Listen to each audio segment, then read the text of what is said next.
Assalomu alaykum klubnikalarim. Menga juda ham ko'p keladigan savol, arabcha raqsni o'rganish uchun nimadan boshlashim kerak?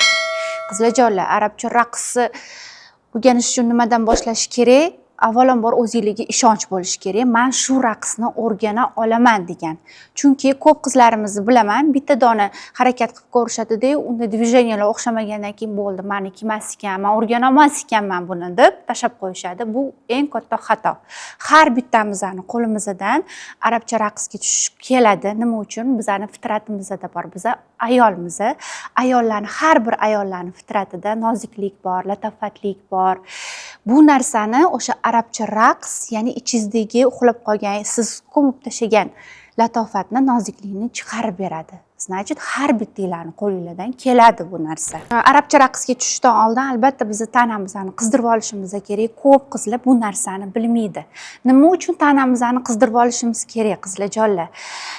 Va-первых, biz tanamizni muzdek holatda, ya'ni qizimagan holatda bo'lganda, bizning gibkisligimiz yo'qroq bo'ladi. Ya'ni gibki bo'lmaydi tanamizni.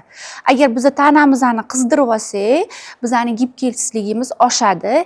Yana tanamizni qizdirishimiz uchun biz ko'proq stretching, mana shunaqa cho'ziluvchi mashqlarni qilsak, bizning elastichligimiz, gibkisligimiz ochib, biz raqs o'ynayotganimizda o'sha har bitta harakatni chiqara olamiz. Ya'ni elastichligimiz oshadi. Bo'ksamiz qimirlash kerak bo'lganda bo'ksamiz, ko'kragimiz qimirlash bo'lganda ko'kragimiz alohida qimirlaydi. Mana shu narsa eng muhim. Ko'pchilik qizlar mana shu narsani bilmaydi. Ya'ni arabcha raqsga tushishdan oldin tanani qizdirib olish. Bu professionalniy qizlarga tegishli emas. Professionalniy qizlarning уже tanasi shu narsaga o'rgangan bo'ladi, ular уже gibki bo'lgan bo'ladi. Bu начинающий, ya'ni raqs o'rganishni boshlamoqchi bo'lgan qizlarga tegishli. Tanani albatta qizdirib olib, keyin shug'ullanish. Xo'p, qizlarjonlar, men sizlarga eng kichkina elementdan boshlayman. Agar menga podpiska bo'lmagan bo'lsangiz, podpiska bo'lib qo'ying va bitta like bosib qo'ying. Xo'sh, qizlarjonlar, biz asnovnom arabcha raqsda ko'proq bo'ksamizni qimirlatamiz, ko'kraklarimiz qo'shimcha bo'ladi. Shuning uchun birinchi o'rinda bo'ksa sohamizni albatta mashq qilib, qizdirib olamiz, keyin bo'ksa sohamiz bilan dvijeniyalarni boshlaymiz. Eng oddiysidan boshlayman. Xo'sh, qizlar, biz raqsga tushayotganimizda har doim bizning qomatlarimiz tik turishi kerak, yelkalarimiz buklangan holda, ko'kraklarimiz pastga tushgan holda bo'lishi kerak emas, ya'ni bukchaygan holda turishingiz kerak emas. Bu narsa sizlarga jozibasini yo'qotadi raqsni. Agar siz qomatlaringizni tik tutib, ko'kraklaringizni chiroyli qo'yib, tutib tursangiz, bu sizga ham uverенность beradi. Raqsni siz uverенный raqsga tushayotganingizni ko'rsata bilib beradi. Agar siz bukchaygan holda o'ynasangiz, ham jozibasini yo'qotadi, ham uverенный o'ynayapti, bu o'ziga ishonmasdan o'ynayar ekan deb o'ylashadi. Tak, qizlar, boshladik. Oldingi aytganimdek, qomatlarimiz chiroyli, yelkalarimiz uchi har doim yonga qarab turishi kerak. Mana bunaqa holatda bo'lishi kerak emas. Chiroyli turib olamiz. Oyoqlarimiz ham chiroyli oldida turishi kerak. Oyoq uchida turishimiz kerak, tovon bilan emas. Nima uchun? Tovon bilan tursak, agar biz bo'ksamizni qimirlatishga qiyin bo'ladi. Tovon bilan emas, oyoqlarimiz uchida turishimiz kerak. Orqa oyog'imizni tizzasi ham ozgina bukilgan holatda turadi. Qomatlarimizni tik tutib oldik, xuddi shu holatda turib oldik.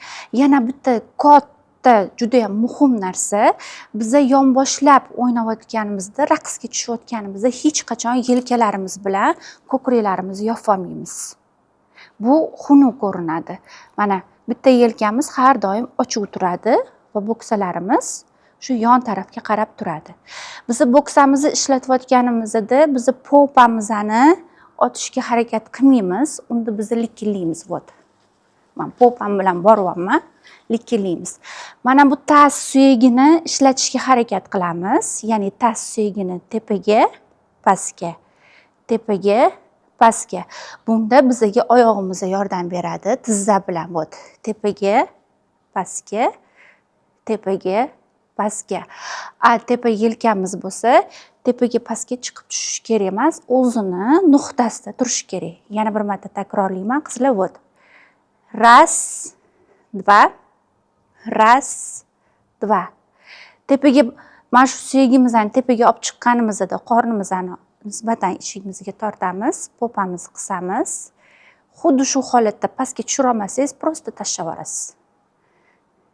Tepaga, pastga, tepaga, pastga, tepaga, pastga. Vot.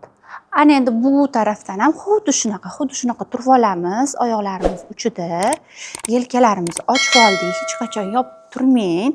Bu xunuk ko'rinadi, bu katta xato. Sizni raqsingizni jozibasini olib qo'yadi. Ya'ni qarang, yelkamni yopiq holda bo'ksamni qimirlatsam, ko'ryapsizmi qanaqa ko'rinyapti? Ana endi yelkalarimni ochdim, chiroyli turib oldik. Ana endi qarang, suyaklarimizni faqat ishlatamiz. Tepaga, pastga, tepaga, pastga, tepaga, pastga. Qaytaramiz orqamdan. Qaytaring. Ras, dva. Ras, dva. Yana bir marta takrorlab o'taman. Mana qarang, yelkalarim yopiq holatda bo'ksamni o'ynatibman. Ko'rdingizmi? Bunaqa chiroyini yo'qotdi уже bizani arabcha raqsimiz. Hop, ochildik. Ras, dva. Ras, dva. Yana bitta eng muhim narsa, siz oynaga qarab xuddi shu движениyani qilishni boshlaganingizda hech qachon bittada o'xshamaydi. 100% dan 1% qizlarda bittada o'xshaydi, chunki ular tabiiy elastichniy qizlar bo'ladi. Ular Alloh yuqtirgan bo'ladi, shunaqa deb gapiraylik. Shunaqa bo'ladi. 99% qizlar chiroyli o'ynash uchun o'zini ustida juda ham ko'p ishlash kerak.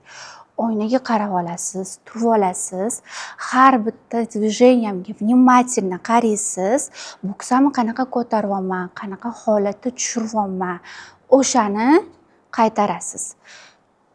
Bir kunda bir 5 minut shug'ullansangiz yetadi. Lekin mana shu narsani bir kunlik 5 minutdan bir 10-15 kuni har kuni takrorlasangiz, albatta shu движение o'xshaydi.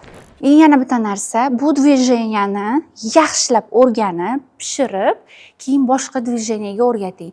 Po puti buni ham o'rganib ketaman, boshqasini o'rganingchi, boshqasi osonroqdir deb o'ylamang. Arabcha raqsda har bitta движение juda ham muhim va murakkab. Ko'rinishda juda ham osonga o'xshaydi, lekin siz o'ynamoqchi bo'lib ko'rganingizda, o'sha narsani bajarmoqchi bo'lib ko'rganingizda bilasiz, bu juda ham qiyin.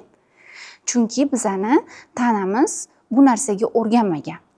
Mani maslahatim sizlarga, mani tavsiyam, ya'ni bitta elementni murakkab o'rganib oling, yaxshilab o'rganib oling, keyin keyingi elementga o'ting. Xo'sh, klubnikalarim, albatta uyda takrorlab, qaysi qizda shu движение, shu element o'xshagan bo'lsa, обязательно kommentariyada qoldirib ketinglar. Shu videoni ikkinchi qismini agar chiqishini xohlasanglar, kommentariyada yozib qoldiringlar. Ikkinchi qismini ham xohlayapmiz deb va albatta biz sizlarga chiqaramiz. Obuna bo'lmagan bo'lsangiz, obuna bo'lib qo'ying, bitta like bosib qo'ying.